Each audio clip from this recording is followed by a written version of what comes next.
What's going on, Swoopers? Welcome back to another episode of Swoop Luke. In this episode, we'll be doing 5 things we learned from Friday night's game against Hawthorn. So let's run that intro, jump straight into it.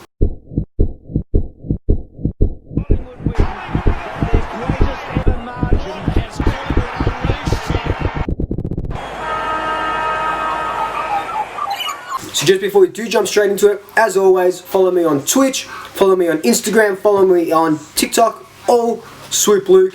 And if you're new to this channel, welcome. Be sure to hit that subscribe button, hit that notification bell, you get notifications whenever I post a video. So, all that aside, let's just jump into these things now. So here I've got Quaynor has earned the right to never be dropped from this team. Now that is a huge call, he's only played 5 games, but if you watch that game and you tell me, Luke, you know, I think Quaynor deserves to be dropped. I think you deserve to be looked at by a doctor, because what Quaynor produced, what Quaynor did for us, was something that we've been lacking for at least a season and a half. That run-off half-back, that run and carry, that, you know, the ability to take the game on, which is something that we haven't been able to do. If you watched my previous video, the review of the game, I talked about how we stopped, you know, a lot of that backwards kicking and chipping it around, because Quaynor would grab the ball and just run. And it's just amazing what he can do with the ball. You know, you kind of see, like, it looked like he would just kick the ball a little bit, like a little feather tap, but the ball would go 55, 60 metres. He nearly scored a goal from the centre square because, you know, he was trying to set, I think it was Will Kelly up at the time, but the ball just,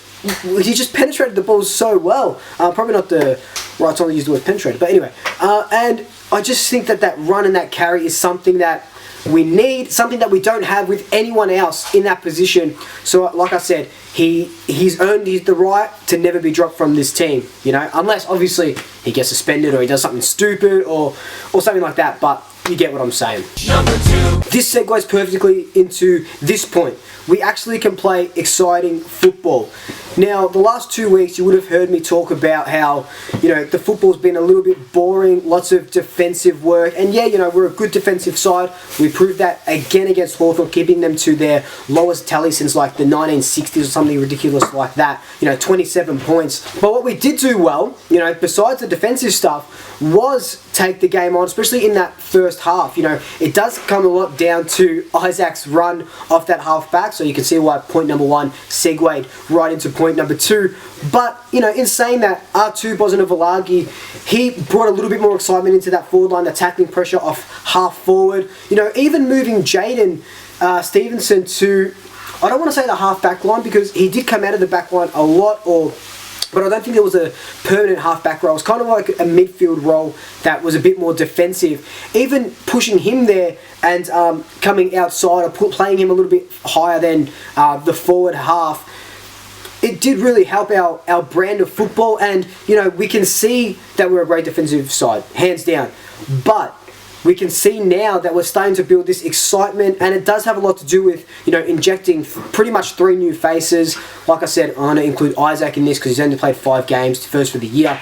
But that injection of youth, you know, that want to do better, that want to do well enough that they keep their spot in the team, really helped the excitement of the game on Friday night. Number 3. So this is a huge thing that I've put down here.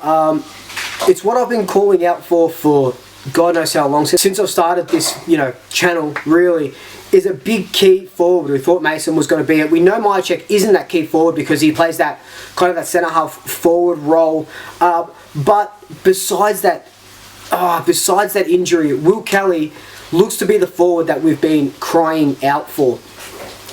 He handles the ball really well. First goal, first kick, 50 metres out. He backed his own ability to grab that ball after laying a really good tackle, take the game on, kick that goal. I think him coming out of the goal square, he needs to put obviously a couple more kilos on him, but he's a tall kid, and I think he's going to be exactly what we need. We don't have to go for Peter Wright. You know, Jeremy Cameron's going to cost in excess of 1.2 million a season, and we just don't have the money for that if we're looking to keep more and Degoe.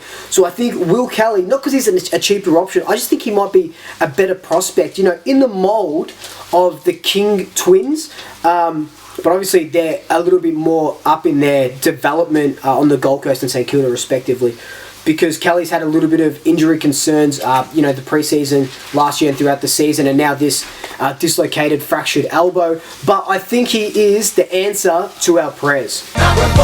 Another thing we've learnt, and that we've been learning, the skill's probably been taught already, we need to generate more score. I say this because, yes, we had a great first quarter, 5 goals to their 1, and it looked like in the next 3 quarters we were doing a lot with the ball, but not at the same time. We scored 3 goals for the rest of the game, 1 in each quarter, so 1 in second, third, and the fourth. And, I think we finished 8-11. We could have been up by, we could have gone up to the 80-90 point mark in that game easily if we had converted more set shots. But like I said in my preview video, and like I said in these other couple of videos that I've done, the 5 things we've learned, we've been learning it in the Giants game, in the Essendon game as well. We don't score enough for the possession that we get, and it's all about putting the team to the sword. And this might be the last time that I included in this sort of series, but it just has to be emphasised that, I've learned that we don't score enough, and we just have to. We've got a lot of forward options, we've got a lot of great forward options, and it could be the delivery, it could just be putting the foot off the gas a little bit in that second half. We just don't score as much as we should, don't put teams to the sword, and a better side, like Port Adelaide now, I guess, or someone like that, the Giants as well, they're going to come back and they're going to score against you if you don't put score on the board. Okay, this one might be a bit controversial, or not really, because you probably all agree with me, but I feel after that game, Elliot is a better midfielder than De Goey is. Now, that might be crazy because De Goey's been playing midfield predominantly this season. Elliot has been, but he's been playing more forward, and now without De Goey, without Sidebottom, they've chucked him in there a little bit more, but stats don't lie. De Goey played mainly all of the game against Essendon, and he was mainly in the midfield, maybe a 75-25 split between his time in the midfield and the forward line, going off the TV observations and what I can see through the stats and stuff. But in that whole game, he only had 2 clearances, about 400 metres gained. Didn't do a lot with the ball, didn't kick any goals or anything. But then Elliot played only about 3 and a bit quarters because he got a knock to the shin. Buckley took him off for, I think it was the whole entire last quarter or so. But, significantly less game time than De Goey did against the Bombers. Elliot finished the game with 15 disposals, 5 clearances, only about 100 metres gained, which kind of tells me that he did play a little bit more on the forward line than De Goey did. But, clearances are what midfielders or rovers are supposed to do when you're in the stoppages, And De Goey is playing a lot of in the stoppages, but, getting 2 a game, whereas Elliot played 25% less than De Goey in the midfield, and definitely 25% less of game time, and he amassed 5 clearances. So I really love seeing Elliot in the midfield.